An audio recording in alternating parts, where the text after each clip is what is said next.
water that we perform safe for all of us together.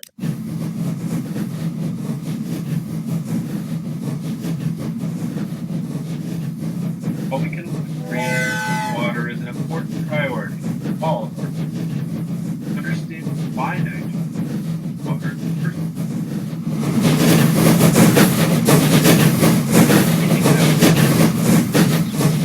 The Iowa's soil is inherently high in organic matter. When the soil is warm and wet enough, no microorganisms are breaking down that organic. What are the byproducts? For the most part, that's a good thing. Nitrogen is needed to grow plants, so high organic matter soils are very productive. Why we grow many crops. However, when there are no plants growing, that nitrate is produced in the soil, reaches moves beneath the soil, subterranean, and ends up in our streams, rivers. Why do we have water quality issues now? 5.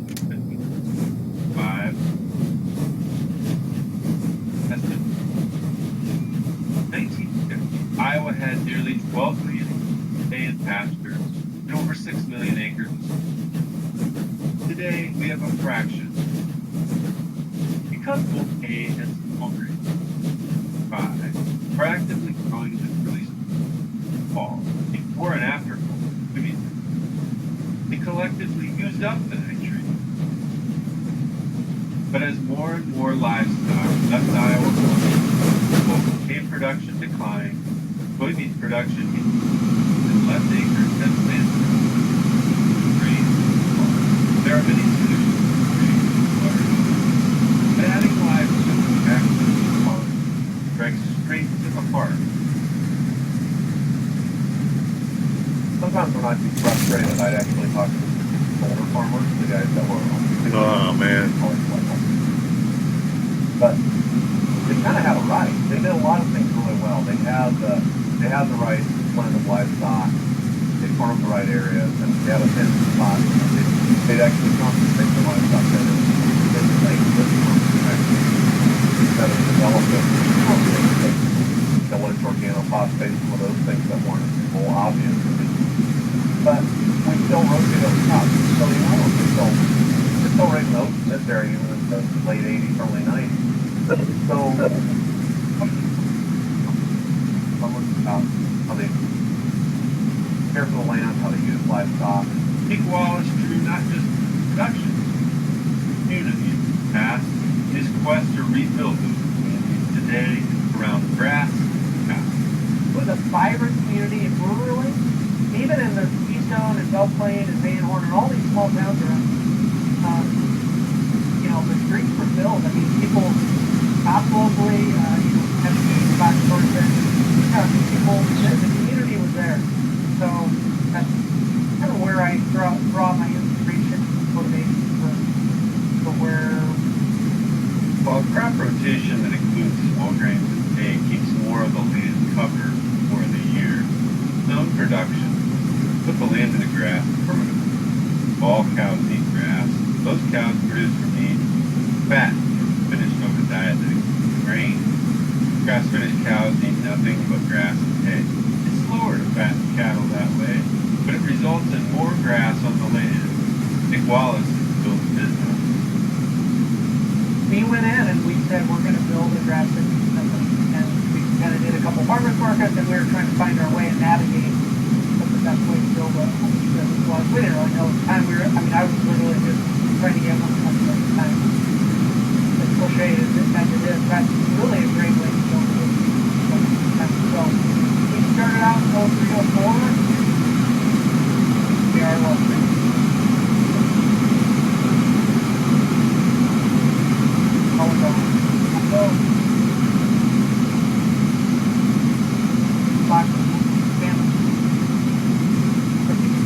Big grocery stores, we're not trying to serve everybody, but we have our people, and it's growing, and the movement from to us. There's a lot of small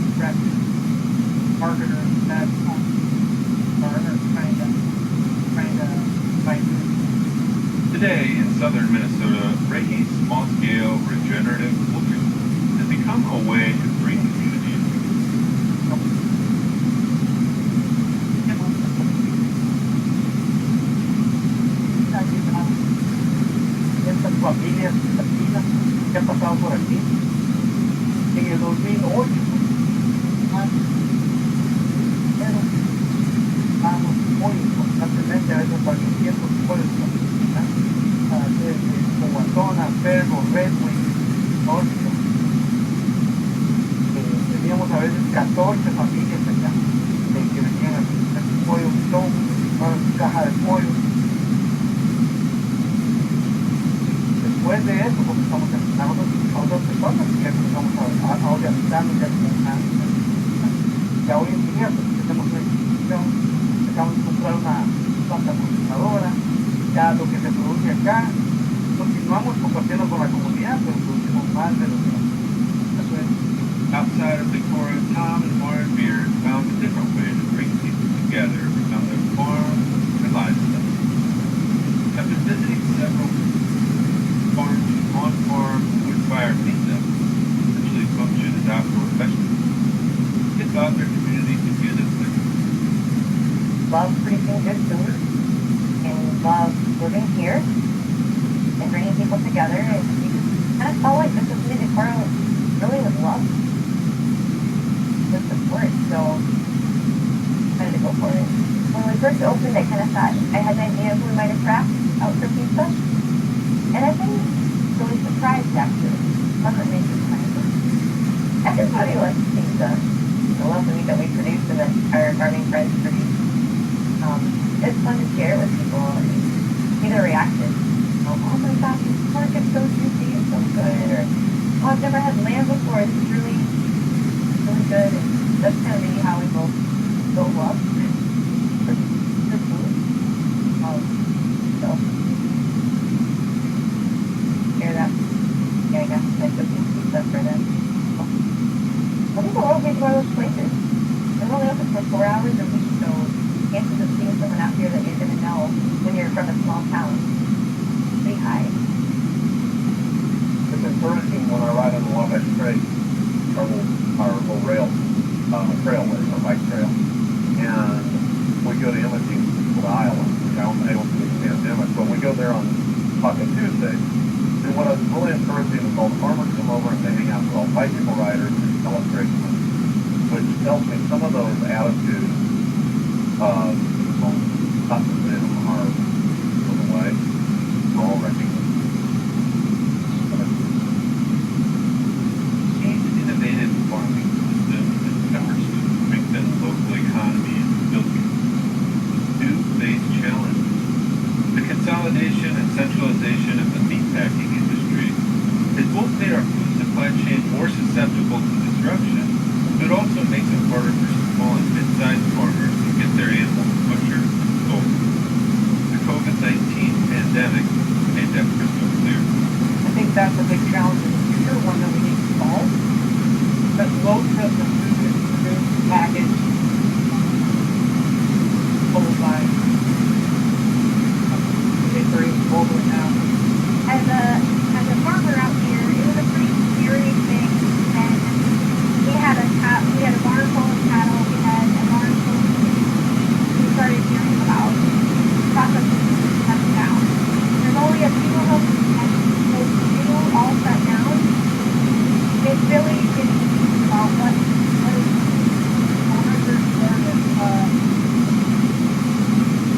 I was working with a small, medium-sized, probably small processor up in Georgetown. And I could take in live animals, put it all the way into really great process, package, so then. But it seemed like every couple of years the processing of it shrinking. Kind of gotten to a point now where we have very few selections for the small size producer that wants to turn their live animals retail ready. as farmers, our next step for us is now how to get more local lockers around, because even right now, a year out, we've made appointments for the lockers, the local lockers, but we know that they're probably still full and they're still not ready for that. There's not an open locker state in the state of Iowa until probably next March or April. I think we need to look at a variety of things, and I think we need to look beyond just selling the meat directly to the consumer, but to maybe have more cooperative approach there and think about what we're doing right here. Why not? We control our own thing. We just maybe need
lot of money on economic development on other things.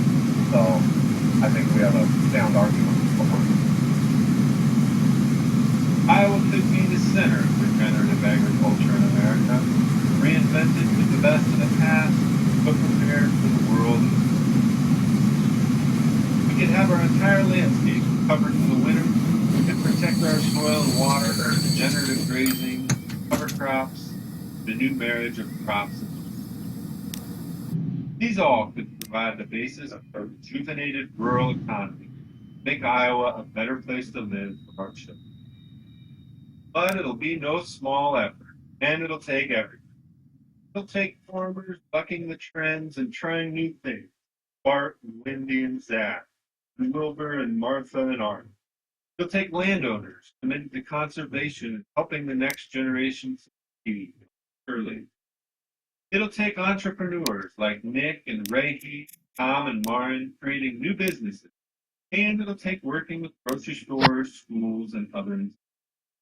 As Kelly and Seth say, our government will have a role to play too, ensuring that public dollars are invested in the type of infrastructure and programs that truly benefit farmers in the rural and urban communities they help. I guess I think back to my grandmother when she was talking about 4-H. It's about making our best efforts. Iowa agriculture is, a lot to be proud of, but, sustainability is not that's that we're asking. Again, we all know about the 9 million. I just want to make sure we have 9 million people with access to healthy, safe water, clean, healthy, safe, productive soil. If we're not going to make this change, then who is? It is up to us, this generation, to make this place a place where we want to live and where other people want to live. I think that through diversified agriculture and stacking enterprises and getting creative and using your community to help you, think about what our landscape would look like.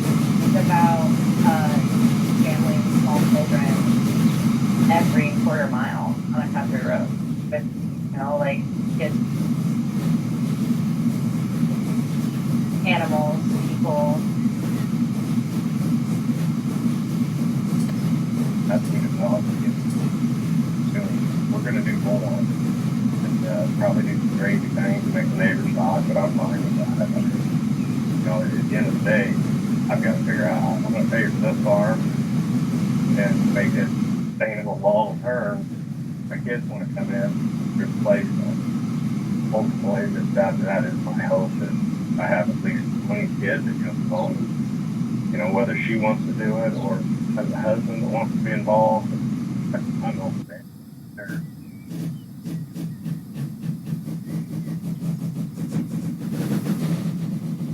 Hopefully it is something to pass on to a family member, and if not, then my goal is to find a young person somewhere that wants to feed cattle and do this, and that's not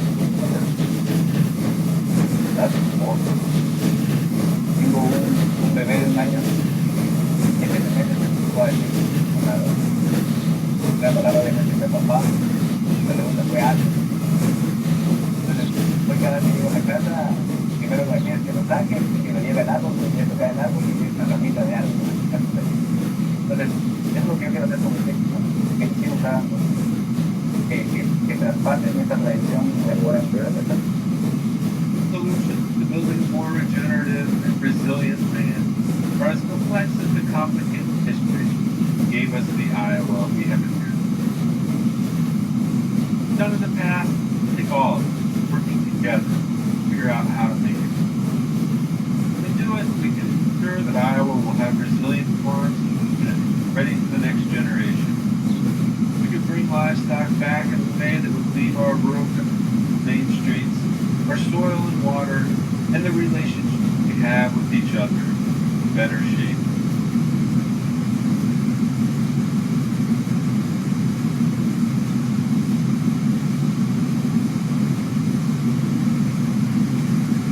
For my daughter, who is almost 8 years old, out here on the farm, I hope she stays here as long as she wants. I want her to be able to be close with the land, to be close with the animals. I want her to know that the canon's normal here for her, ready for it. And I hope she does one day. I hope she sees all the hard work her mom and dad put in, and one day will appreciate it and be able to raise some kids.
When I walked into that orchard, I didn't even believe I could come away with so much as the chicken.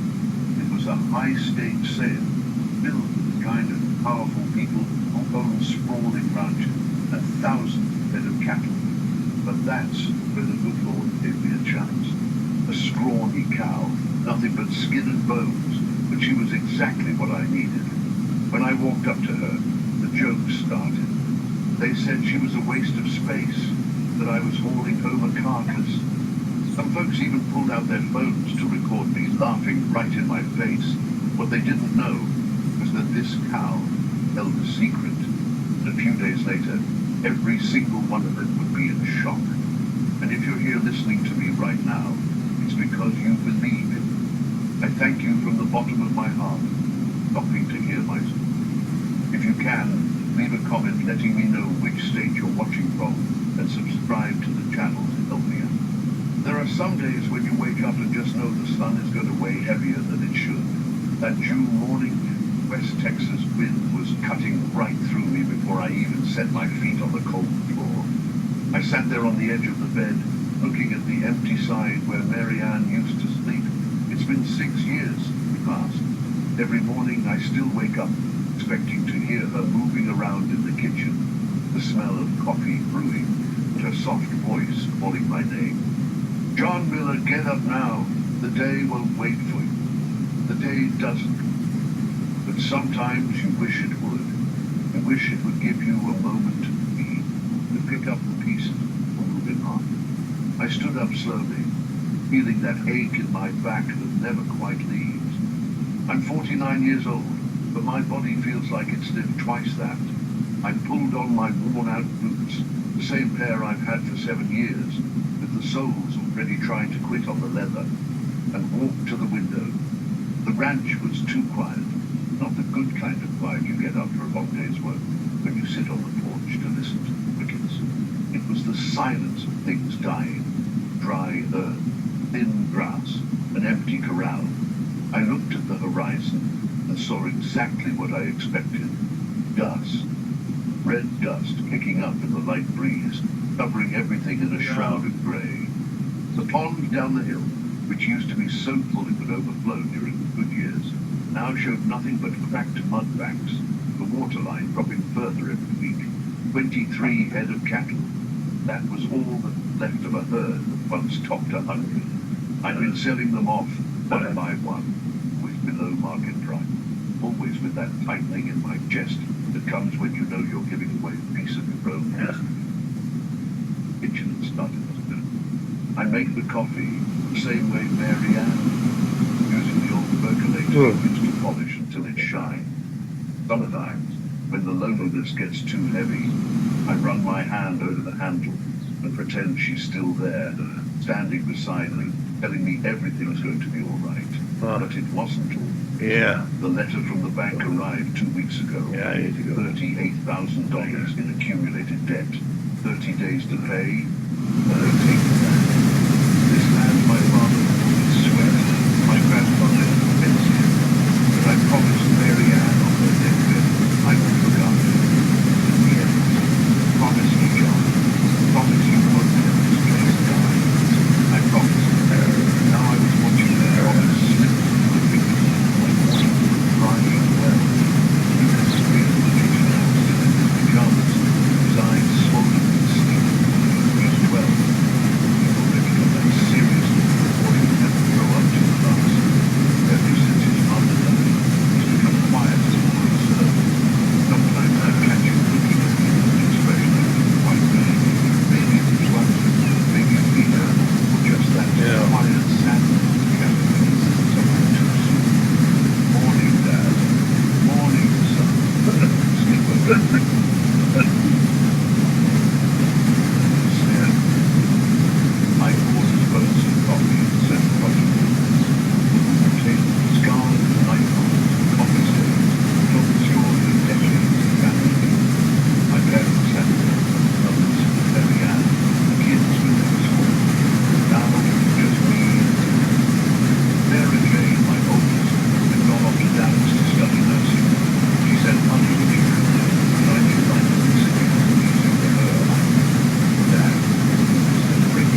that for fucking soap?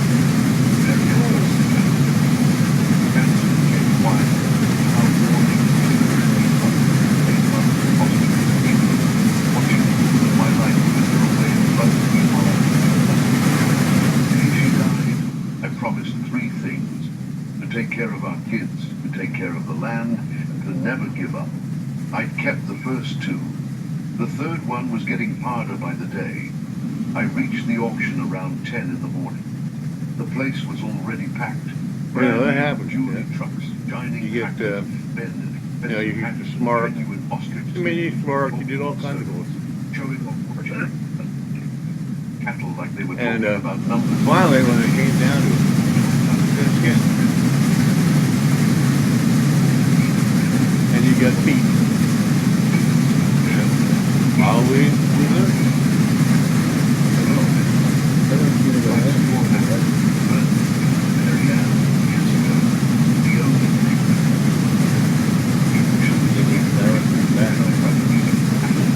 I used to do most of it. No, she ran away.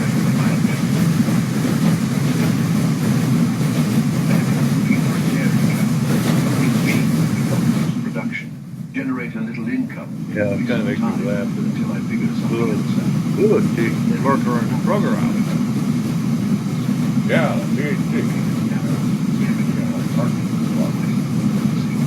Even the most basic livestock was out of my reach. With the money I had in my pocket, $2,300, everything I managed to scrape together by selling some chickens and a hog. I couldn't even buy the tail of one of them to show town. The sun climbed higher, and the heat began to bake. I was almost ready to give up thinking about any more empty-handed and facing the truth once and for all when I heard the laughter. It was coming from the furthest corner of the auction, near a small pen separated from the others. I walked over slowly, not knowing what to expect. Then I saw her, the skinniest cow I had ever seen in my life. It wasn't the kind of thinness you see after a bad season.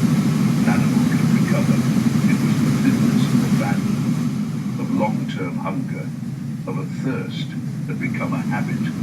Her ribs jutted out from under her hide like they were trying to move. Her hips were nothing but bone. Her legs trembled from weakness. But what caught my attention most were her eyes. Large brown eyes, deep in the dry well. Eyes that had already given up on waiting for anything good. Eyes I recognized, because they looked a lot like the ones I saw in the mirror every morning. Around the pen, a group of men were laughing, pointing. Some were filming with their phones, making jokes. Look at the state of that poor wretch. She's not even good for soap. Who brought this scrap metal here? Is this an auction or a junkyard? I'll bet $100 nobody takes that thing even for free. The laughter grew. A man in a polo shirt and an expensive Stetson approached the pen and made a face of disgust. That right there is a crime. Whoever let an animal get to this point belongs in jail. Stood there, looking at the cow, hearing the jokes without really processing. There was something about that scene that hit me in a way I couldn't explain. Maybe it was the loneliness in her gaze. Maybe it was the way she just stood there, quiet, taking the humiliation without reacting, as if she had already accepted that the world had nothing left to offer her. I approached the pen slowly, lifted her head and looked at me. For a second that lasted an eternity, our eyes met, and I understood that this cow was me. She was everything I'd been feeling these last few months. The exhaustion, the defeat, the urge to just lie down and wait for the end. The feeling of being looked down upon, judged, discarded, of being worth nothing to anyone else. But I also understood something else. I understood that just like me, she was still standing. She was still breathing. She was still there, despite everything against her. And sometimes, just staying on your feet is a victory. The auctioneer called the lot. His voice over the loudspeaker sounded almost like a joke. Lot 47, a mixed breed female, approximately 4 years old. Starting bid. He paused. the animal and gave a little starting bid of $300. Do I hear 300? Silence. The laughter continued around the edges, but no one raised a hand. The auctioneer tried again. $300. Who'll give me 300 for this? Research. More silence. $200 then. Anyone for 200? A man next to me nudged his buddy and whispered, 200? I wouldn't give 20. That's just coyote bait. They laughed more. And that's when I did the most foolish or the most right thing of life. I raised my hand. The auctioneer stopped mid-sentence and looked at me like I'd just grown a second head. Are you bidding, sir? I said, my voice steadier than I expected. $200. The silence that followed was different from the laughter. It was a silence of shock, of disbelief. Everyone turned to look at me. The man in the old shirt, the worn boots, the rusted trunk, the crazy old man buying the most useless cow in the auctions. $200 to the gentleman over there. The auctioneer's pointing at me. Do I hear more? Does anyone want to go 250? No one moved. 210? 25? I sold for $200 with the gentleman in the straw hat. After the third hour, someone shouted, "Congratulations, pal! You just bought a corpse that still breathes." Another added, "Take her home and bury her quick. It's cheaper than feeding her." I didn't answer. I went to the pen, took the lead rope a worker handed me, and looked at the cow up close. She stared back, and I swore I saw something change in those eyes. It wasn't hope yet. It was more like recognition, like she knew that first time in a long time, someone had chosen her. "Come on," I said softly, pulling the lead gently. "Come with me." She took one step, then another. Her legs were shaking, but she came. We walked out of the pen under the stairs, mocking laughter. I kept my head down, not out of shame, but because I didn't want to give them the satisfaction of seeing any reaction. I walked slowly, at her pace, until we reached the truck. I opened the tailgate and looked at her. She wasn't going to make it up there on her own. That much was for sure. She was too weak. An auction hand, a young kid around 20, walked up and asked, "Need a hand loading her up?" "I do," I said. Together carefully, we managed to get her into the bed of the truck. She lay down almost immediately, her legs giving out, her breathing heavy. The kid looked at me with a strange expression. It wasn't mockery like the others. It was more like curiosity. "You know she probably won't survive the trip, right?" I looked at the cow lying there, the way she breathed, the eyes that were now closed in exhaustion. "I know," I said, "but I'm going to try." He shook his head, not understanding. "Why?" I thought about the question. I thought about Mary Ann, the promise, the land, Lucas waiting at home, the debts, the despair. I thought about everything that had brought me to that point, to that absurd moment where I was spending $200. I didn't have to buy a cow that would likely die before I reached my gate. Because sometimes, I said more to myself than to him, you just have to believe in something, even when everyone else tells you it's not worth it. The kid didn't answer. He just stepped back and let me go. I got in the truck, cranked the tired engine and started to drive back. In the rearview mirror, I could see the cow lying in the back, her eyes open now, looking up at the sky. As the dirt road rolled under the wheels, I found myself doing something I hadn't done in a long time, praying. The road home felt 3 times longer. It wasn't just the worry about the cow in the back, though I stopped every 20 minutes to make sure she was still breathing. It was the weight of the decision I made. Every mile that passed, every pothole the truck hit, with that sound of tired scrap metal, I asked myself if I'd just made the biggest mistake of my life. $200. It wasn't much to start, but to me, right then, it was nearly a month's electric bill. It was the blood pressure medicine I needed to buy. It was the grocery money that was already running low. And I'd spent it on a cow everyone said was going to die. The afternoon sun beat down on the plains without mercy. The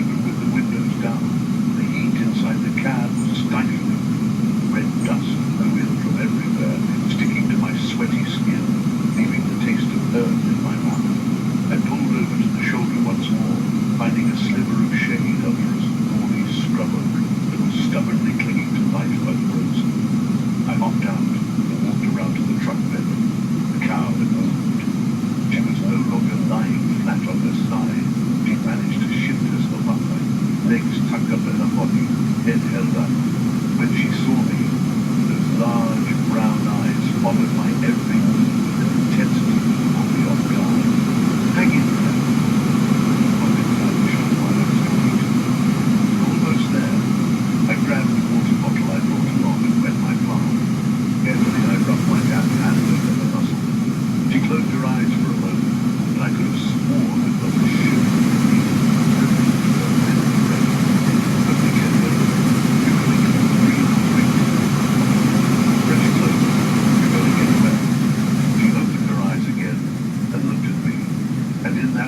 Alone on the shoulder of a dusty road in the middle of nowhere, I made another promise. Just between me and this animal nobody else wanted. I was going to make sure she lived, even if it was the last thing I ever did.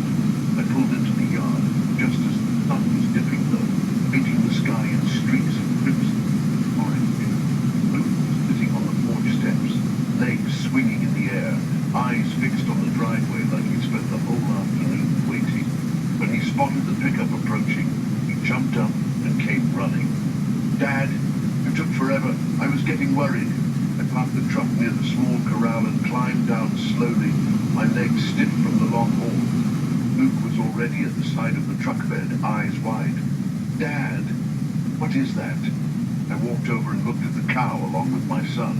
She was still in the same position, but her breathing seemed heavier now, the toll of the journey catching up to her. "It's a cow," I said, knowing damn well that wasn't enough of an answer. "I know it's a cow, Dad." But he searched for the word. "She's so thin. She looks sick. She's just weak. She's been starved and parched.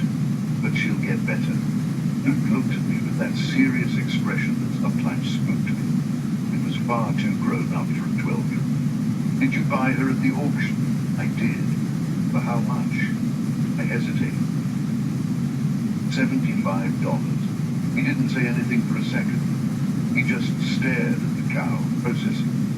Then he looked back at me. Were the other animals at the sale expensive? Real expensive? And she was the cheapest one? She was. Another silence.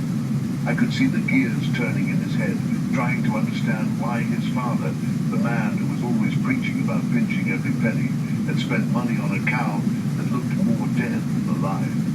"Why'd you buy her, Dad?" The question was simple, but the answer wasn't. I looked at the cow, then at the darkening sky, then at my son, who deserved an explanation that made sense.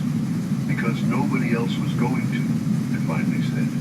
"And if nobody bought her, she was going to die. She'd die alone with no one giving a damn.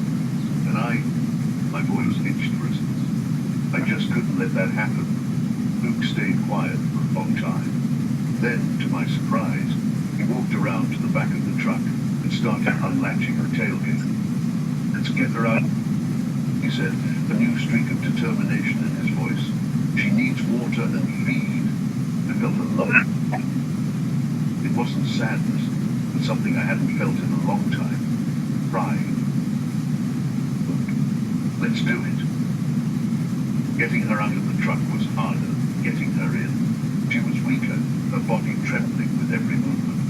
Luke and I worked together, low, steady, with all the care in the world.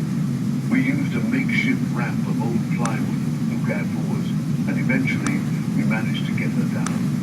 She stood on the ground for a moment, legs wobbling, as if she couldn't believe she'd actually arrived somewhere. Then she took a hesitant step, testing the dirt.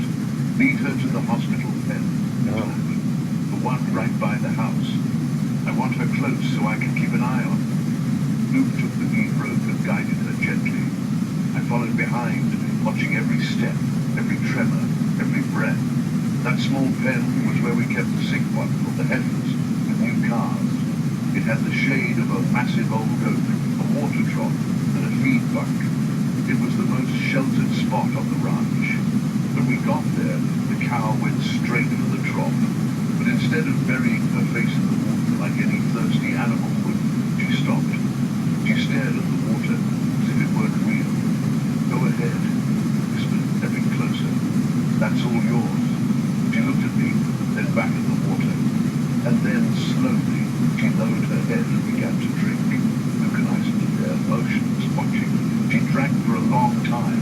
So long, I started to get worried. Too much water at once can be dangerous for an animal that's that far gone. That's enough, I said, gently nudging her away from the trough. You can have more later, slow and easy. She let out a weak low in protest that allowed me to lead her away. I went to the bunk and put down some chopped hay mixed with a handful of sweet feed I'd been saving for emergency. She ate, slowly, chewing with care, but she ate. And when she finished, she did something that caught me completely off guard. She walked over to me and rested her head against my chest. She stayed there still, eyes closed, her warm breath soaking through the fabric of my shirt. I didn't move. I didn't know what to do. I just stood there, feeling the weight of that bony head against me, feeling the slight tremor of her body, feeling something I couldn't quite put a name to. Luke watched from a distance in silence. When the cow finally pulled away and went to lie down in the shade of the oak, I realized, thinking, Dad, Luke said softly, I think she's saying thank you. I wiped my eyes with the back of my hand, tried to keep my voice steady. I reckon so. That night, sleep would come. I lay in bed staring at the dark ceiling, listening to the night sound of the lark, the chirping of crickets, the bullfrogs down by the pond, the wind rustling the oak leaves. Sounds I'd known since I was a boy, as familiar as my own breath. But my mind was racing. 30 days, that was all I had to pay the bank. 30 days to find $40,000 I didn't have and didn't know where to get. It felt as far away as the moon. I'd sold almost everything I could. The dairy cows had gone one by one, always for a low price, because I needed the cash fast. The calves, the hogs, the chickens.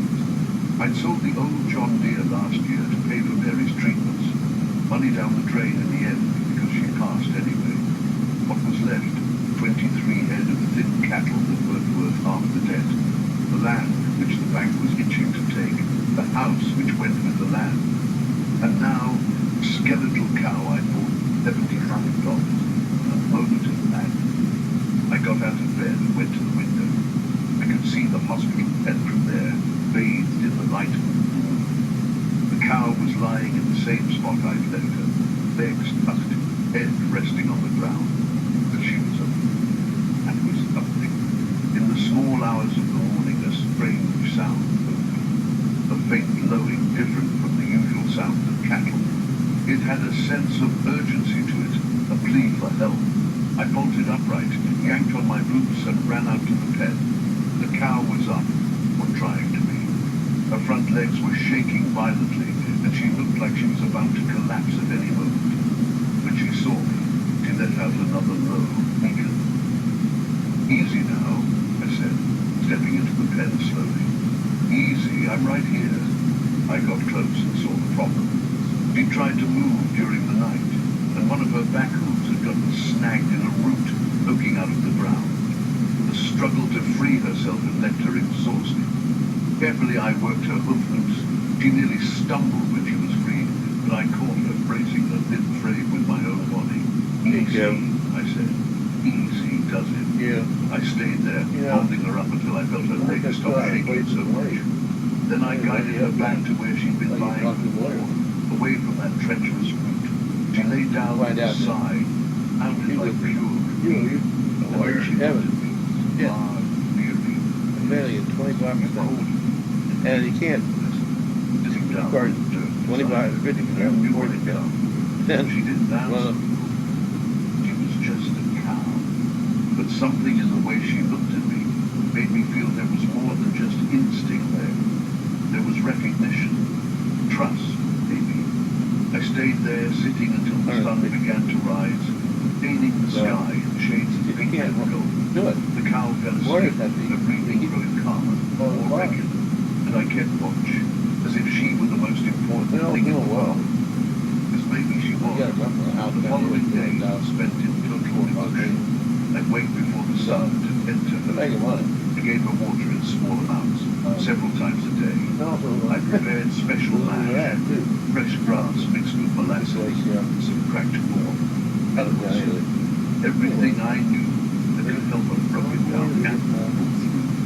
We helped whatever we could before and after school. He developed an affection for the cow that surprised me.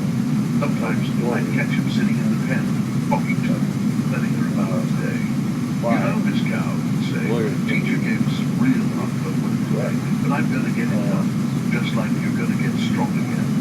The cow listened, deeply, with that calm attention that only animals do. On the third day, she managed to stand up on her own. On the fifth, she took her first steady steps around the pen. On the seventh, she started grazing on the pasture grass, putting up tucks with determination that made me smile. Where you really She's getting really better at the farms.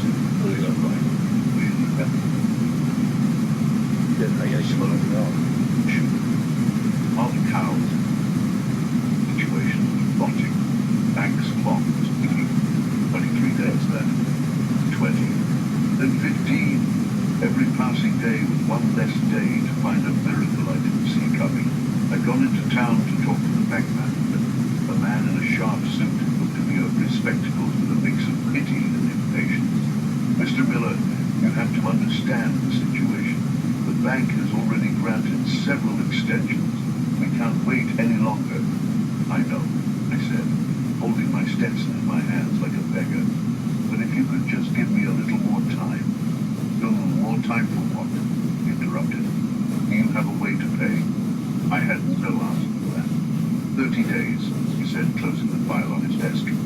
That is the final deadline. If you don't settle the balance by then, you'll have to move forward with the foreclosure. Foreclosure. The clean word was saying they were going to steal my dirt, my father's land, and my grandfather's. The land where I got married, where I raised my kids, where I buried my wife under the shade of the flowering dogwoods we loved so much. I walked out of that bank with shaky legs and a heavy heart, and I went home to take care of the cow because it was the only thing I had left to do. It was on the 10th day that I noticed. I was feeding her early in the morning, watching how her body was no longer just skin and bone. A muscle was starting to show, the life. Her coat, which had been dull and mangy, was starting to get a faint sheen, and then I saw her belly. At first I thought it was a bloat, common enough in animals that starve and then overeat. But it wasn't even. It had a different shape to it, a bulge on one side that didn't make sense. I stepped closer and placed my hand on it. She stood still, letting me check. Almost faint, but definitely a kick. I pulled my hand back like I'd been burned. I looked at the cow, who was staring back at me with calm eyes, and I felt the world tilt on its axis. You! I started, my voice failing. Your bread! She let out a soft low, as if confirming it. I sat right down in the dirt of the pen, my legs giving out, my mind trying to process what that meant. Well, The sorry, skinniest cow in the world. Cow everyone loved. The cow everybody wanted. He was a prince. Your feet didn't touch the grass. Like the previous owners who let her start. Then you Of the ran away. auctioneers who put her up for sale. The men in the expensive rooms, the shiny new jewelries, laughed, and said she was worthless. Nobody had looked past her ribs. Nobody had seen what she was carrying inside. I sat there for a long time, looking at her, feeling a mess of emotion. Fear, hope, disbelief, all of it hitting me. This changes everything, but out loud to myself. This changes everything, but I didn't know yet. I had no idea that this discovery was just the beginning, and that what came next would test every ounce of grit I had left. The discovery changed everything. Rather, it changed the way I looked at it. That sailor after spending the whole morning sitting in the pen, trying to wrap my head around it, I headed into town to find the doctor. He was an old school vet, been in practice over 40 years, and he knew every ranch and every head of cattle within a 50-mile radius. she He goes up looked the after my father's stock Yeah. and then mine, and he was the only man I truly trusted in an alley. His office was in an old Victorian house in the centre of He kicked your Fairfield, ass. with a faded wooden sign out front that read, Dr. Abraham Miller, large animal veterinarian. I found him sitting on the porch, sipping coffee and reading the paper, just like he had every afternoon since I could remember. Jack Miller, he said, looking up, haven't seen your face in a while. Sit down, have a cup. I sat, but I couldn't touch the coffee. The words came out in a rush, stumbling over each other as I told him about the auction, the cow, the mockery, and what I'd felt. I guess you should have a 19 bucks. Doc Miller listened in silence, his eyes sharp behind thick glasses. When I finished, he sat quiet for a moment, scratching his chin.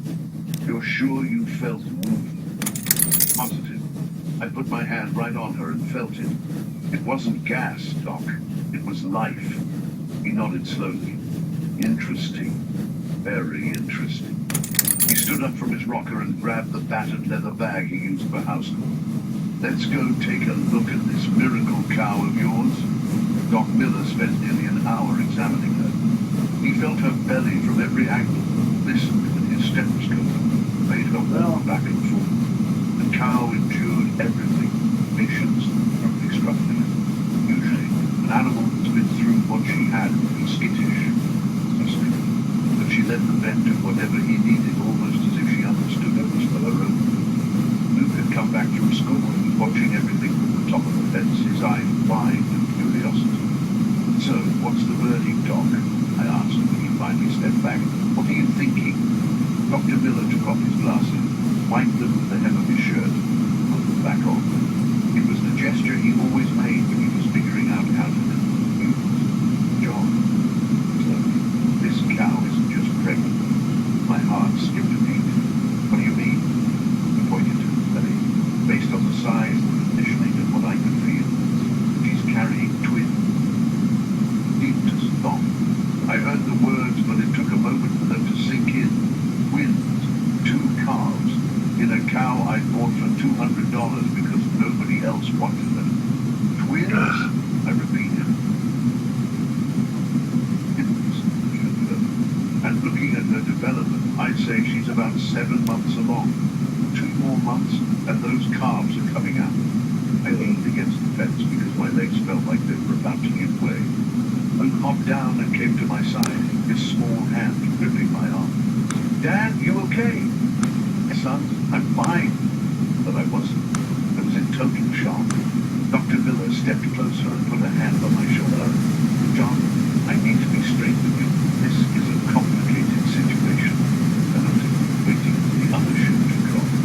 This cow has been through extreme stress, prolonged starvation, dehydration, neglect.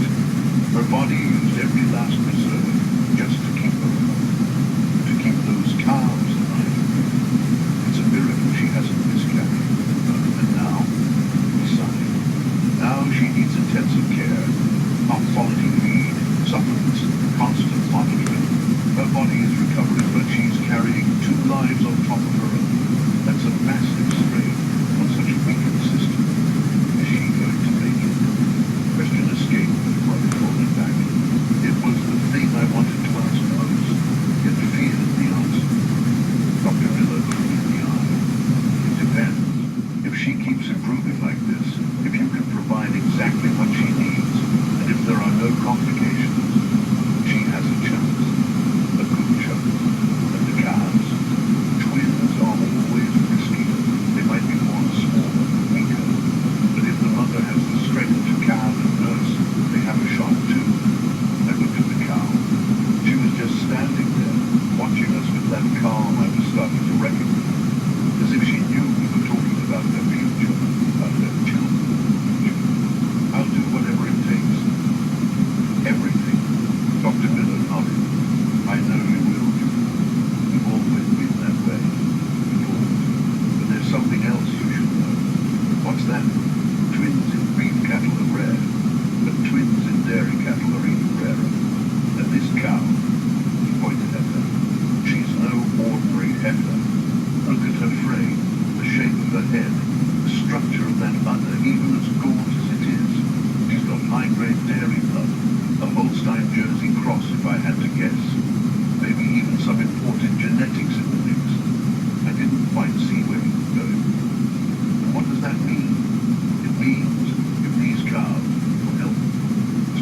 they're heifers, they could be worth a lot of money.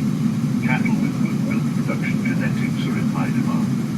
And twins like that are a rarity that breeders will pay a premium. But a wave of dizziness hit me. How much? Dr. Miller scratched his chin again. Depends.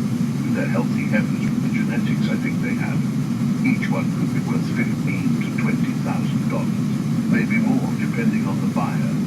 15 to 20,000 each. If they were two heifers, that was $30,000 to $40,000. Almost exactly the amount of my debt at the bank. I looked up at the sky, then at the cow, then at my son, who was watching me without fully understanding.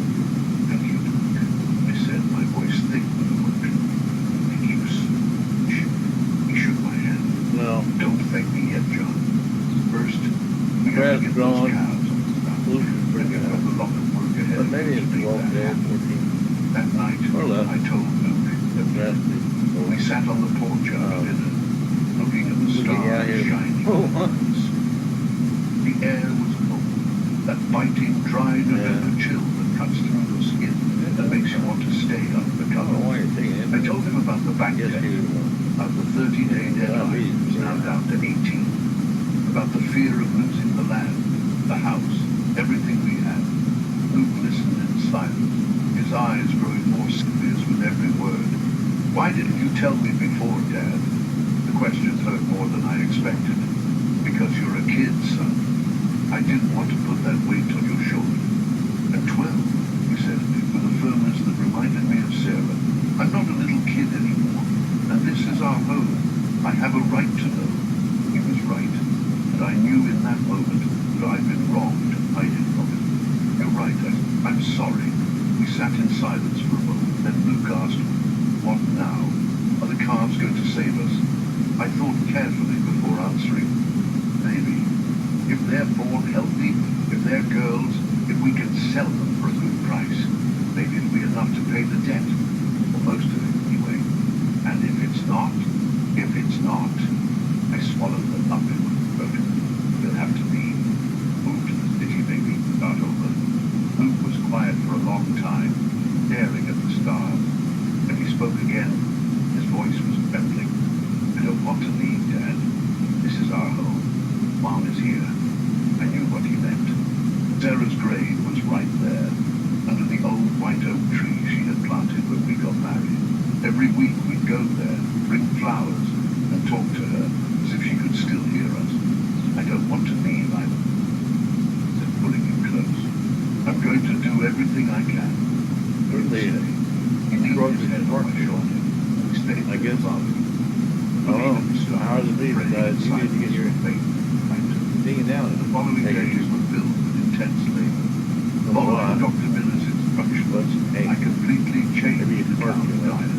I managed to get a small loan from old man Jerry, the neighbor who'd been a family friend for years, to buy specialized feed, soybean meal, high-quality mineral. Where you belong. I'd wake up with Higher than where you belong.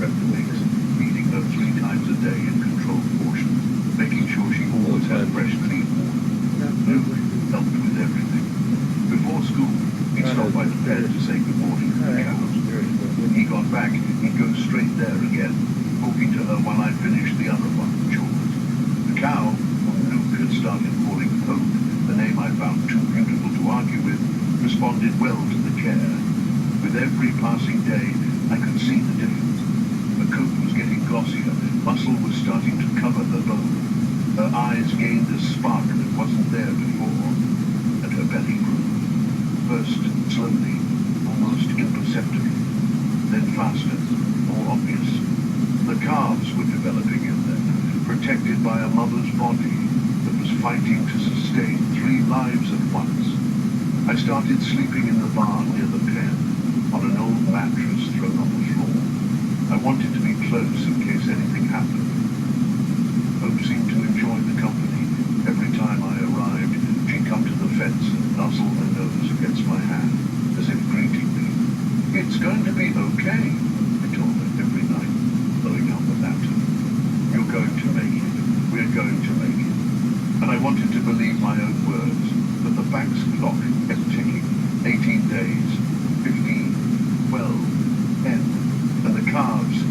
hadn't come. It was 8 days before the deadline when the first major problem appeared. I woke up in the middle of the night to a sound that turned my blood to ice. A bellow unlike any I had ever heard. A cry of pain. I ran to the pen, heart racing, my flashlight swaying in my trembling hand. And it was lying on her side, breathing heavily, her legs moving as if she were trying to get up but couldn't. Belly was even larger than the day before, swollen in a way that wasn't normal. Easy, girl. Billy whispered. Easy, I'm here. She looked at me with eyes full of something I could only call terror. And then she let out another groan of pain, her body contorting. I didn't know what to do. I wasn't a vet. I didn't have experience with complicated birth. But I knew something was wrong. I ran to the house, woke up, told him to stay while I went for help. I hopped in the truck, drove like a madman to town, praying I'd find Dr. Miller, praying I'd get there in time, praying I would lose everything. I was so close to it. I banged on his door. He opened it in his pajamas, eyes puffing with sleep. When he saw my face, he didn't ask a single question. He just grabbed his bag and got in the truck. Tell me what's happening, he said, as I accelerated down the dark country road. I told him everything. The bellows of pain, the swollen belly, the fear in the ride. Dr. Miller was silent, then said, could be uterine torsion, or the calves trying to come early, or a breech birth. No way to know without seeing her. Is she going to deliver? The question tore through my throat. I don't know, John. We'll do everything possible. Possible. It was all we could do. It's all it ever was. When we got back to the farm, I found Luke sitting next to her, his small hand stroking her head, his voice whispering words of comfort. She's getting worse, Dad, he said when he saw me. She's moaning. Dr. Miller didn't waste any time. He examined her with quick vision. Years of experience guiding his hand. It's not torsion, he said finally, and I felt a momentary surge of relief. The calves are trying to come. But she's not ready yet. Her body isn't ready. What do? We try to stall the labor. If those calves are born now, while she's still this weak, it could be fatal for her and for them. He gave me detailed instructions, medication to relax the muscles, a specific position for her to stay in, warning signs to watch for. He spent the entire night there with her, monitoring, adjusting, waiting. The sun rose, the hope was still alive, still fighting. But the labor had been delayed, not cancelled. The calves were coming. It was only a matter of when. And with every passing hour, every day, the bank's deadline shrank. I felt the weight of destiny pressing in from all sides. She needs more time. Dr. Miller said he left. Another week at least. If she can hold on for one more week, her chances improve drastically. 1 week. I had 8 days, the bank deadline, and I needed a miracle to get home. The following days were the longest of my life. I didn't leave Hope's side. I slept in the barn, woke up at every noise, watched every breath. Luke split his time between school and bed, running home every day to see if there was any news. Clara called from the city when she heard about the situation. She wanted to come home. She wanted to help. She wanted to be near us. No need, honey, I said over the phone, trying to sound calm as I felt. Stay there. Focus on your studies. We're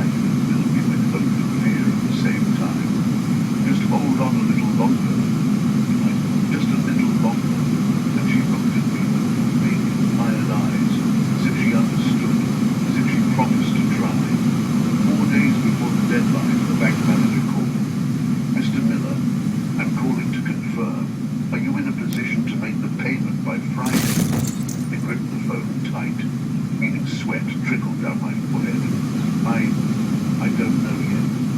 What do you mean you don't know? The deadline is in 4 days. I know. I just need a little more time. Just a little more. Mr. Miller, his voice grew colder. The bank has given you enough time. If you don't pay, we will move forward with the foreclosure on Monday. Monday. The day after the deadline. I hung up the phone and stared into the face for a long time. 4 days. I had 4 days to come up with $38,000, and my only hope was a pregnant cow who could go into labor at any moment. Fail and die trying. I went to the pen and found Hope lying in the shade of the old oak tree. She lifted her head when she saw me, and I swore there was concern in her gaze, as if she knew, as if she felt the weight I was carrying. I sat down next to her, leaned my head against her warm body, and closed my eyes. I don't know what to do anymore. My voice cracking. I tried everything. I worked my whole life. I did everything right. And yet, it's all falling apart.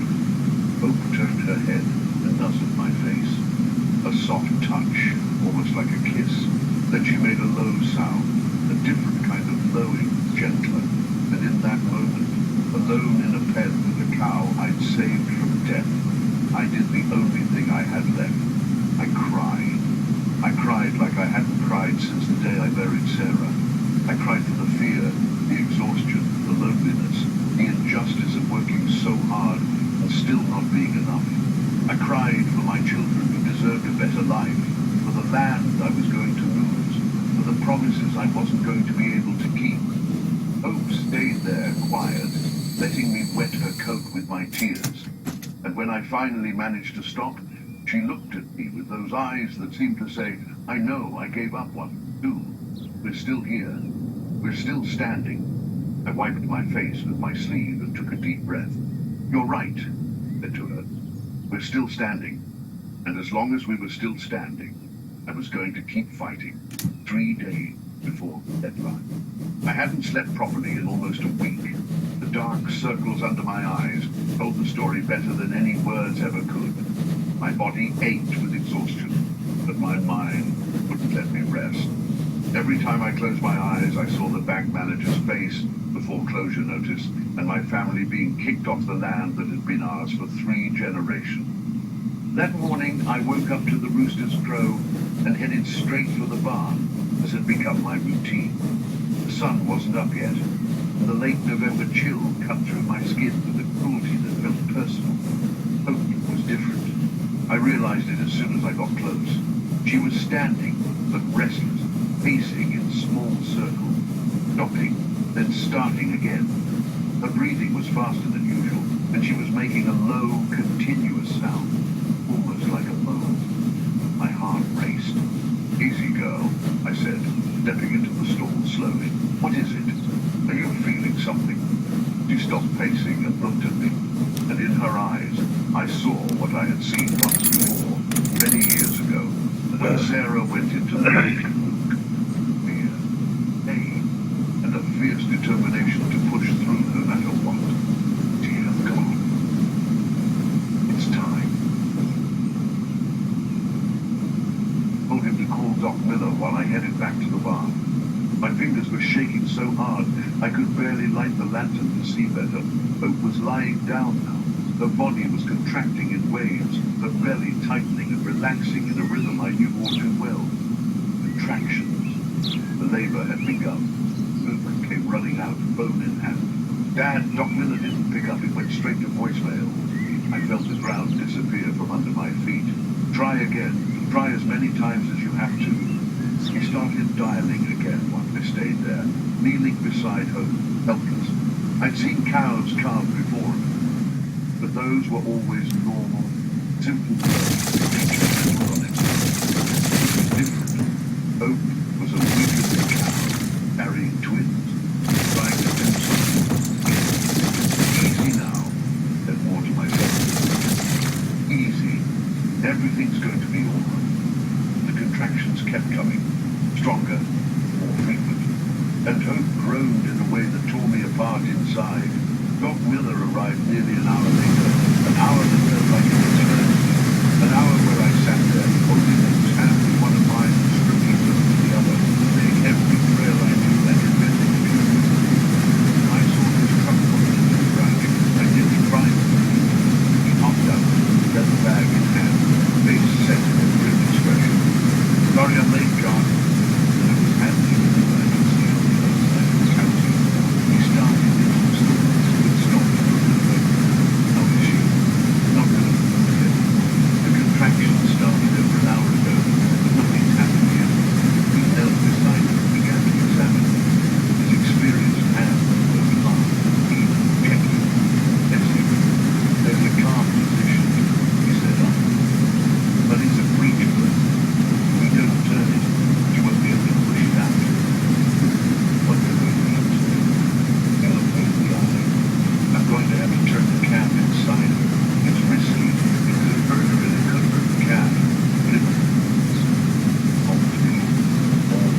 only call trust.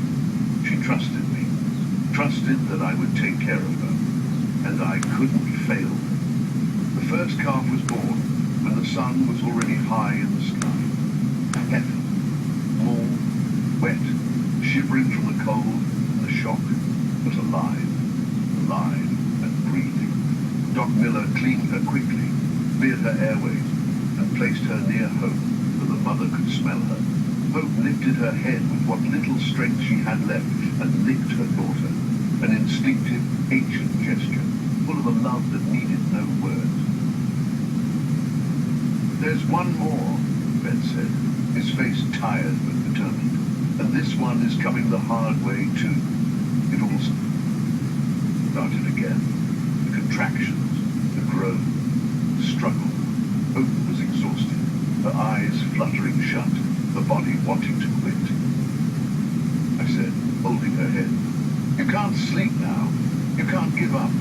Your other baby needs you. Wake up, Hope. Wake up." She opened her eyes and looked at me. And I saw in that look the same thing I had seen in my own reflection so many times.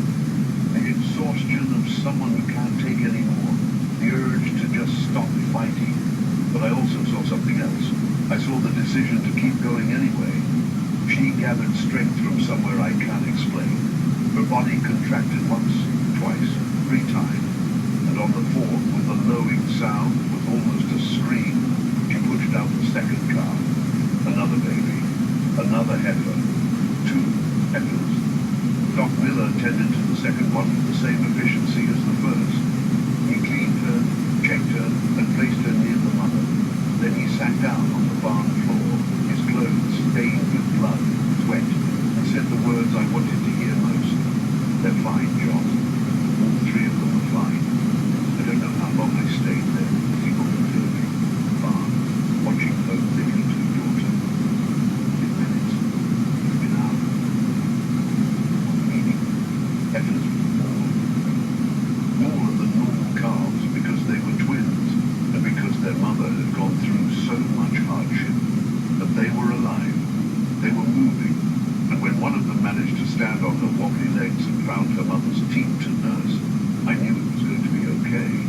Luke appeared at the barn door, his eyes red from crying in secret. "Dad, is it over?" I stood up slowly, my whole body aching, and opened my arms to him. "It's over, son. Come see." He ran over and threw himself into my arms. We held each other for a long moment, then he pulled away to look at the car. "Dad," he said, his voice full of wonder, "they're so tiny." "They are," I agreed, "but they'll grow. They'll get strong, like their mom." I looked at Hope, who was now resting with her 2 daughters. They were born already knowing that life isn't easy, and that it's worth fighting for anyway. Doc Miller stayed until late afternoon, monitoring the 3 of them, ensuring there were no postpartum complications. When he finally said goodbye, he shook my hand firmly. "You did a good job, John. Without you holding her, talking to her, I don't think she would have made it. I didn't do anything. I just stayed there. Sometimes staying there is all we can do, and it's enough." He left, and I stayed. I stayed until night fell, until the stars appeared in the sky, until the cold bit hard, and I had to go fetch blankets from the barn because I wasn't going to leave Hope and her daughters alone. Luke fell asleep leaning against me, his small body warming mine, and I stayed awake, keeping watch, thinking. 2 days. I had 2 days until the bank's deadline. 2 days to figure out how to turn those 2 newborn heifers into $38,000. But that night, for the first time in weeks, I slept in peace, because for the first time in a long time, I had real hope. Next day dawned with news. Doc Miller had called some acquaintances, cattle ranchers in the region he knew were interested in high-quality genetics.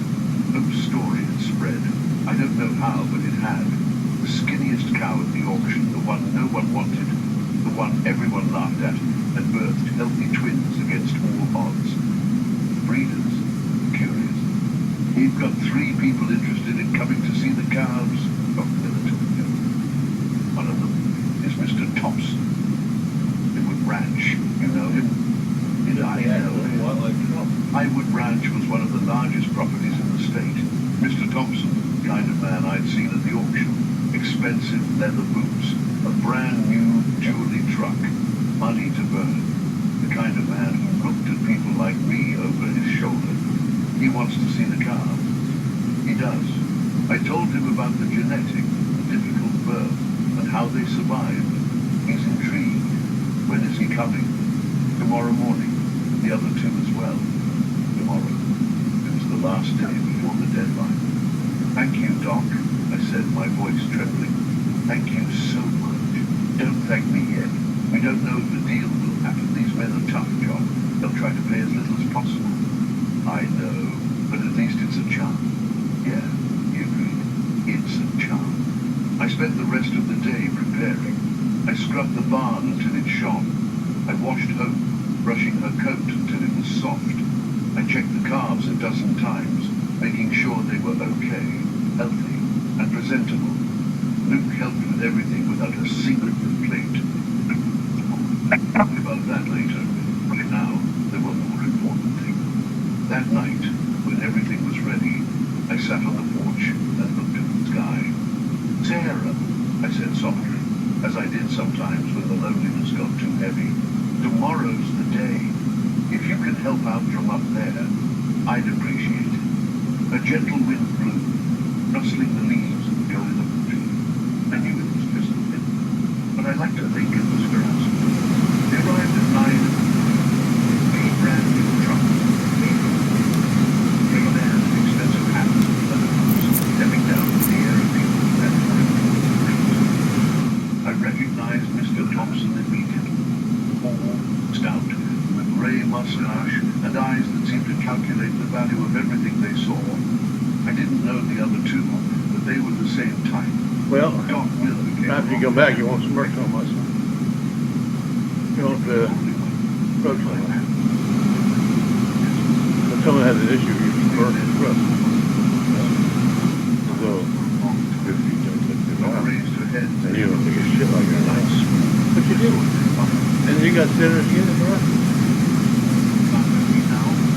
Interesting. That's what you get.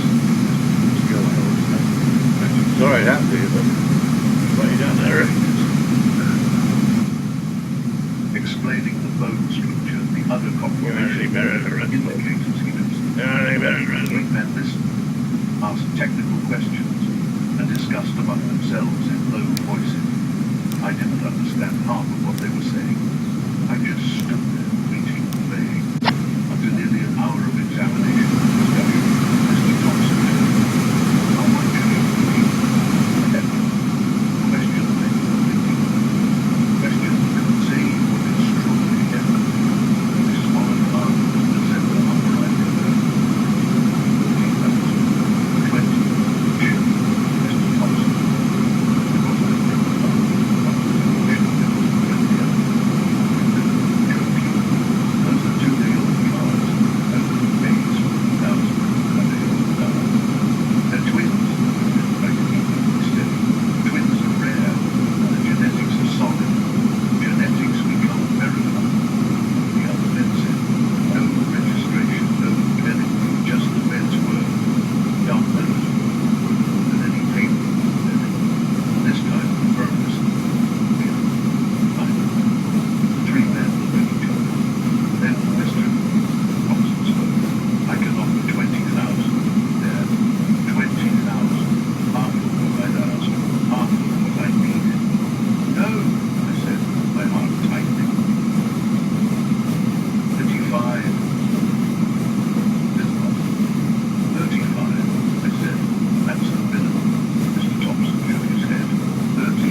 almost a week, I felt my eyes sting.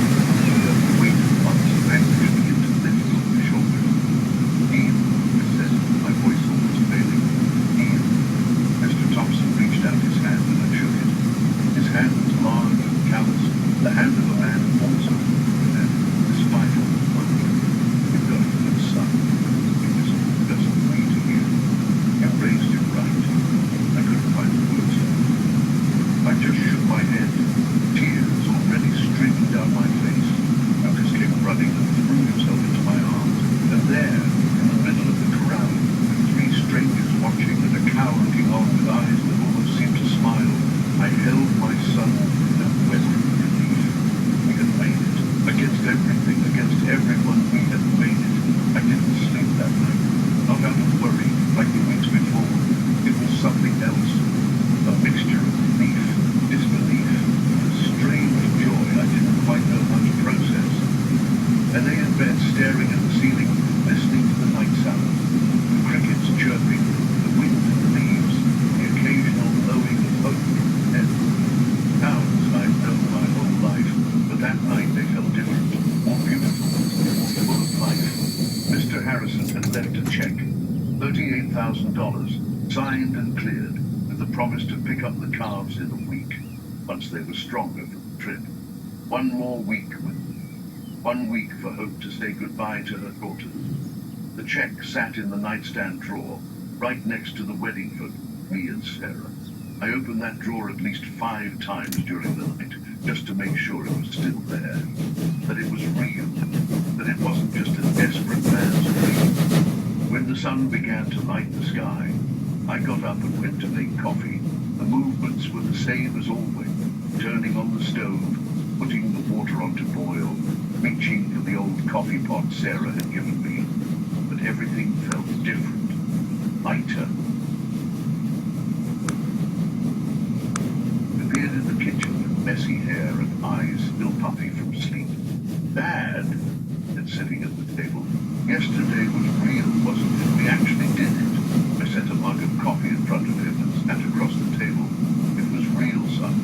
We did it. He stayed silent for a moment, his hands wrapped around the warm mug. Then he said, almost in a whisper, Mom would have been proud. When my throat tightened so much I couldn't answer right away. I just nodded, swallowing back the tears. She would, finally said. She'd be so proud. Of you, especially. Lucas looked at me, surprised. Of me? Why? Because of what you did yesterday. What you said to Mr. Harrison. That, I searched for the right word. That made the difference. You spoke the truth in a way I never could have, and he listened. Just said what I was feeling, Dad. It wasn't a big deal. It was a huge deal, I said. It was everything. Indeed, we sat in silence, drinking our coffee, letting the weight of the last few weeks slowly dissolve. Then Lucas asked, What now, Dad? What do we do? It was a good question, one I hadn't had the time to really think about. Then slowly, we go to the bank. Then we wrestle. And after that, we figure out how to start over. The next morning I took the truck into town. The check felt heavy in my shirt pocket, like it was made of lead. I parked in front of the bank and sat there for a moment, looking at the grey building that had been the backdrop of worst nightmares for months. I took a deep breath and stepped out. The manager received me with that same look of pity and patience he always had. He sat in his leather chair, crossed his hands on the desk, and said, Mr. Miller, the deadline is tomorrow. Are you here to ask for an extension? I didn't answer. Just pulled the check from my pocket and placed it on the desk in front of him. He looked at the check. He looked at me. He looked at the check again. The expression on his face shifted. First surprise, then something that almost looked like disappointment. 38,000. Then picking it up and examining it. Exactly the amount of the debt. To the cent, I confirmed. He sat in silence for a moment, verifying the signature, stamp, the authenticity. Then he sighed and opened a drawer. I'll need to process this. Can you wait? I can, I said. I've waited months. Another hour won't make a difference. He looked at me with a strange expression. It wasn't pity anymore. It was something else. Respect. Or just the shock of seeing that I'd actually pulled it off. "You're a lucky man, Mr. Miller," he said. He filled out the paperwork. I thought about everything that happened. The skinniest cow at the auction. The laughter. The sleepless nights. The difficult birth. The faith I'd nearly lost. "No," I said, "it wasn't luck." He looked up, waiting for me to explain, but I didn't. It wasn't something you could explain with words. An hour later, I walked out of the bank with a receipt in my hand. The debt was settled. The land was saved. I got into the truck, closed the door, and just sat there staring at the paper. And then, alone in that hot parking lot, I did something I hadn't done in a long time. Smiled. When I got back to the ranch, I found Luke sitting by the corral next to Hope. The calves were nursing, their little legs already steadier than the day they were. Hope lay there peacefully, her eyes half closed in contentment, letting her daughters feed. He stepped into the pen slowly and sat down next to me. "Aid?" he asked without looking at me. "Aid. So the land is ours again. It was always ours. Now the bank just knows it too." He chuckles. It was good to hear him laugh. It had been a long time. We stayed there in silence for a while, watching Hope and the calves. The afternoon sun hit the yard at an angle, painting everything in gold. The wind carried the scent of grass and damp earth. It had rained the night before. First decent rain in weeks. "Dad," Lucas said after, "are you going to be sad when they leave?" I knew he was talking about the calves. "I am," I admitted. "But it's the right thing to do. They're going to a good place, with people who will look after them. And we needed the money. And Hope. Will she be sad?" I looked at the cow, who had opened her eyes and was watching me with that familiar calm. "She will," I said. "A mother is always sad when her children move on. But she'll understand. Animals understand more than we think." Lucas thought about that for a moment. Then he asked, "Did Mom understand when Claire moved to Chicago?" The question caught me off guard. It took me a moment to answer. "She did," finally said. "She was sad, but she understood. She knew it was for your sister's own good. She knew we can't hold on to our children forever." I paused. "She just wished she'd had more time with you both. She told me that near the end, that her only regret was not having more time." Lucas leaned his head on my shoulder. "I miss her, Dad." "Me too, son. Every single day. Do you think she's watching us?" I looked up at the sky, which was starting to turn shades of orange and pink. "I think so. I think she saw everything that happened. And I think she's happy." Lucas smiled. A small, real smile. "I think so too." Following week went by faster than I wanted it. I dedicated myself to taking care of Hope and the calves, as if it were the most important thing in the world. And in a way, it was. Those 3 lives were what had saved ours. The least I could do was make sure their last days together were good ones. Hope was recovering more every day. The body that had been nothing but bone now had meat on it, and strength. Her coat shone in the sun, round and healthy. The eyes that had been hollow with exhaustion now had life, curiosity, peace. The calves grew fast, the way calves do. Their bony legs became firm as they ran around the pen. They nursed, slept, and played with each other in an infinite cycle that was pure joy to watch. Lucas started waking up early to spend time with them before school. He made up names for the calves. Dawn, Star, because one had a white patch on the forehead. The other was born in the early hours. Beautiful names I pretended not to care for, but secretly thought. Doc Miller stopped by twice to check on the bin. On the second visit, he pulled me aside and said, "You know, John, I've been a vet for over 40 years. I've seen it all. What happened here, I've never seen anything like it." "What do you mean?" "A cow in that condition surviving, birthing healthy twins, recovering like this." He shook his head. scientific explanation. Based on everything I know, she should have died. Those calves should have died, but there they are, alive and strong. Are you saying it was a miracle? He shrugged. I don't know if I believe it. But if they exist, I reckon that's what happened here. I looked at her, grazing peacefully in the pen. Maybe it was just stubbornness. Hers and mine. No. Maybe. But stubbornness is sometimes just another name for faith, isn't it? I didn't answer, but I kept that thought in mind. The day to take the calves arrived on a bright, sunny Tuesday. Mr. Harrison came personally with a specialized trailer and 2 hands to help him. I had prepared Dawn and Star early that morning, brushed their coats, made sure they were healthy, let them have one last nursing session before the trip. Hope was restless. She sensed something was coming. She paced the pen, letting out low moves, looking at her daughters with an intensity that was painful to watch. When Mr. Harrison's men entered the pen to get the calves, she stood in front of them. Not aggressively, but protected. She just stood there, staring the men down as if to say, "You're not taking that easily." "Easy, girl," I said, entering the pen and stepping close to her. "It's okay. They're going to be okay." She looked at me with those big brown eyes, and I saw in them what any mother would feel in that. Fear, sadness, the pain of letting go of something that came from inside you. "I know," I said softly, stroking her head. "I know it hurt. I had to let my daughter go too, remember? Claire. She went off to the city for school, and I stayed here. And every day I miss her. Every day I wish she could have stayed." Hope went quiet, listening. "But I let her go because it was best for her. Just like letting your daughters go is best for them. They're going to a beautiful place with people who will care. They'll grow up strong and healthy.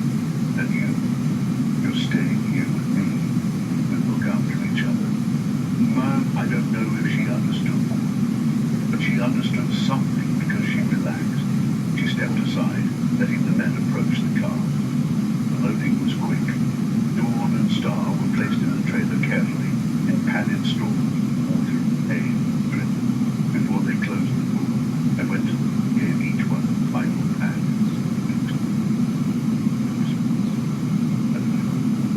Mr. Harrison extended his hand. "It was a pleasure doing business with you, John, and rest assured that we treated like royalty." I shook his hand. "I know." He hopped into the truck. The engine started, and they drove off. I stood there on the dirt road, watching the trailer shrink until it was just a speck on the horizon. I turned around, Lucas beside me, holding my hand. "They'll be okay, Dad." "Yeah, but they will." I went back to the corral and found Hope standing exactly where her daughters were. She was staring at something, her eyes searching for something that wasn't there anymore. She let out low movements, calling out, waiting for an answer that wouldn't come. I stepped into the pen and sat down beside her. I didn't say a word. I just stayed there, keeping her company. She turned her head and looked at her. And in that look, I saw something that made my chest ache. I saw my own loneliness reflected back at me. We're a lot alike, aren't we? Well, Both of us know. right. Both of us missing the star. She looked at it again. They wish she had that. Zuckerberg. When I Well, looked at her, he sat there in silence, sharing a grief that didn't need words to be understood. The sun dipped lower, the sky darkened, the state. Two moving low, keeping each other company. And somehow it was in that night I dreamed of Sarah. It wasn't the first time I dreamed of her since she passed. It was the first time the dream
face wet with tears. And for Sorry, the you got first your time ass in kicked. 6 years, But maybe you'll stop they the were also about saying goodbye. The weeks that followed were strange. Not strange in a bad way. They will are. Strange because I didn't know how to live without the weight of despair on my shoulders anymore. You take your panties off For and leave her alone. months, I had woken up every day with a tight heart, my better than mind what? full of numbers, deadlines, Easy hard. They ran away and Now that did. the debt was paid, now that the land was safe, I found myself waking up and not quite knowing what to do with that lightness. Anybody else? It was like having carried a massive boulder on your back for so long that when it finally drops, your body feels the absence. It is a shock. Listen to you. I kept looking for the Maybe weight, it's okay. expecting it to return, but it didn't. The ranch stayed the same. The pasture needed tending, the cattle needed feeding, the fences needed fixing. The work wasn't over. It never is for those who live off the land. But now I did things at a different pace. I stopped to look at the sky. I sat on the porch after lunch to have a coffee. I talked to Lucas about school, about his friends, about the dreams he had for the future. Simple things I'd forgotten to do when worry took up all the place. Hope slowly recovered from the thought of departure. For the first few days, she just stood in the corner of the pen, staring into space, letting out calls. Time went by. Plans began to give way to something else. New kind. Acceptable. I finally let her out into the main pasture. At first, she kept her distance, wary, not quite sure how to fit into a group she knew. But the other cows accepted her little by little, the way animals do, without any rush, without forcing it, just letting time do its work. One afternoon, I was out fixing a fence line at the back of the property, and I saw Faith grazing right alongside the others. She wasn't off in the corner by herself anymore. She was right, middle of the bunch, chewing grass, swatting flies with her tail, just living. I stopped working and watched for a moment. She had found her place, and I wondered if I'd eventually find mine, too. Mary Claire came to visit on a weekend in July. She caught the Greyhound down to the station in Hutchinson, and I went to pick her up in the old Ford that somehow insisted on staying running. When she stepped off the bus, I almost didn't recognize her. She was thinner, more grown up, with a way of walking that showed the city had changed her.